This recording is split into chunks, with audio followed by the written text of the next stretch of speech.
Arrest করছে। যাওয়ার পরে তারা কোনোভাবেই দেখা সাক্ষাৎ করতে জানে, আবার বলছে 40,000 টাকা নিয়ে থানায় যাওয়ার জন্য। তারপরে বললাম যে আপনারা 40,000 টাকা নিয়ে আসতে বলছেন, আমি 40,000 টাকা নিয়ে আসছি, তারপর আমার হাজবেন্ডটাকে ছেড়ে দেন। আমার বাচ্চা বারে বারে বলছে যে আমার বাবাকে একটু দেখতে দেন, তাও দেখতে দেয় নাই। 1টা 6 তাকে আমরা ফোন দিছি, বলছে যে আমাকে পুলিশ অ্যারেস্ট করছে। আমার হাতে আমার পাসপোর্ট ছিঁড়ে ফেলছে, পাসপোর্ট টিকিট থাকা সত্ত্বেও আমাকে রাস্তায় ফেলে পিটিয়ে আমার হাত ভেঙে ফেলছে। এই কথা শুনে আমরা আসছি, আসার পরে থানা আমাদেরকে কোনোভাবে দেখা সাক্ষাৎ করতে দেয়নি। উত্তরা পূর্ব থানা। আমরা রাত্রে আপনার 3টার দিকে একবার গিয়েছিলাম বিকালে, আবার রাত্রে 9:30টার দিকে গিয়েছি, আবার রাতে 1:30 বাজে গিয়েছি। যাওয়ার পরে তারা কোনোভাবেই দেখা সাক্ষাৎ করতে জানে, আবার বলছে 40,000 টাকা নিয়ে থানায় যাওয়ার জন্য। ঠিক আছে, 40,000 টাকা হলে তারা ছেড়ে দিবে সকালে। আমরা টাকা নিয়ে থানায় যাওয়া সত্ত্বেও আমাদেরকে কোনোভাবে অ্যালাউ করা হয় নাই। প্লাস আমার শাশুড়িকে, সে তো সঙ্গে এখন এখানে নাই, এমন বাড়ি দিচ্ছে এইখান থেকে এই পর্যন্ত তার একবার জখম হয়ে গেছে পুলিশ। মানে ওই গ্যাঞ্জামের এমন টাইমে আমরা গেছি ওইখানে থানায়। যাওয়ার পরে অনেকগুলো স্টুডেন্ট আসছে, স্টুডেন্ট এসে বলছে তাহলে এই লোকটা বিদেশ যাবে, বিদেশ যাত্রী, তাহলে এই লোকটাকে আপনারা ছেড়ে দেন। এই মুহূর্তেই কে বা কারা জানি ইট পাটকেল ঢিলা মারছে, ঢিলা মারার পরে সে আমার শাশুড়ির বাড়ি মারছে। বাড়িতে আমার শাশুড়ির এই পাশে পর্যন্ত লাগছে পুলিশ।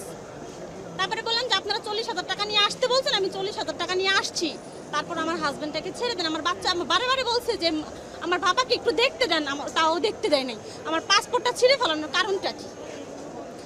তার তো কোনো অন্যায় ছিল না, সে ট্রেনিং শেষ করে আসতেছে এবং কি তার 20 তারিখে ফ্লাইট ছিল। তারপরে পুলিশ আর আমাদেরকে কোনোভাবেই অ্যালাউ করলো না, আমাদেরকে দেখাইলোও না।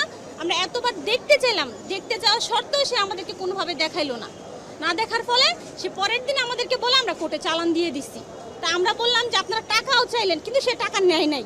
টাকা চাওয়া হয়েছে আমাদের কাছে 40,000 টাকা। আবার থানায় গেছি, পরে বলে কি খানকির বাচ্চা এখান থেকে যা লাথি না খাইতে। তা আমাদের এখানে অন্যায় তো কোনো অন্যায় ছিল না। তার নাম হচ্ছে আপনার মোশারফ, আইডি কার্ডে ছিল সে এসআই নাকি সেটা জানি না, কিন্তু এখানে একটা ব্যাচ ছিল, ব্যাচে তার নাম লেখা ছিল মোশারফ। সেটা আমরা শুধু দেখেছি না, আমরা সেটা অবশ্যই খেয়াল করে তাকে আমরা জিজ্ঞেস করছি যে এখানে আপনারা কেন ধরে নিলেন বা কি আসে এই বিষয়। সে বলে সে গ্যাঞ্জামের ভিতরে ছিল। সে যে গ্যাঞ্জামের ভিতরে ছিল, যখন 1টা 6 তাকে আমরা ফোন দিছি, সে শুধু বললো চারদিকে শুধু ধোঁয়া, আমি কিছু চোখে দেখতেছি না, মানুষ যারাই পাইতেছে তারাই নাকি গুলি করতেছে। এটা শোনার সঙ্গে সঙ্গে কিন্তু আমরা গাজীপুর থেকে রওনা হয়েছি রিক্সা নিয়ে, ওনাকে আমরা নিয়ে আসবো। সে নাকি ওইখানে দাঁড়াই ছিল, থানার সামনে দিয়ে আসতেছিল গোলাগুলি দেখে থানার সামনে সে দাঁড়ায় ছিল, যে থানার সামনে দিয়ে গেলে আমি হয়তো বা সেফলি যেতে পারবো। সে এইটা ভেবে সে আসতেছিল, এর মধ্যে তাকে অ্যারেস্ট করে ফেলছে। তখন আমি পুলিশকে যখন বলছি যে আমার হাজবেন্ডকে দেখতে দেন, বা ওর হাতে পাসপোর্ট ছিল, তারপর সে জর্ডান যাবে, সে গার্মেন্টসে যাবে, 20 তারিখে সে জর্ডান যাবে, কিন্তু তাকে 18 তারিখে অ্যারেস্ট করা হয়েছে। Design, elegance, beauty. Sir pack করে দিব স্যার? হ্যাঁ, এতটুকুতেই হবে। সেরা পণ্য সবার জন্য। তারপর সে জর্ডান যাবে, তাকে ওখানে সব জর্ডানের যত কাগজপত্র যা ছিল, সব ভিসার কাগজ, তারপরে আপনার টিকিট, এগুলো সবই তার কাছে ছিল। অফিসের ট্রেনিং না, অফিস থেকে এখান থেকে হামিম গ্রুপে সে এখন চাকরিধীন আছে, এইখান থেকে সে ওইখানে সুপারভাইজার হিসাবে জয়েন করবে আর কি, এজন্য সে জর্ডান যাবে।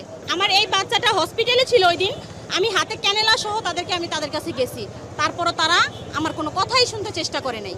দৈনিক 5,000 টাকার ওষুধ লাগে, আমি ওনাদেরকে কাগজপত্র পর্যন্ত দেখাইলাম যে দেখেন আমার এই বাচ্চাটা, ওর বাবা যদি ভিতরে থাকে তাহলে আমি কিভাবে আর চিকিৎসা করব। 1 মাস ডাক্তার আমাকে দিয়েছে, প্রত্যেকটা ইঞ্জেকশন 4200 টাকা।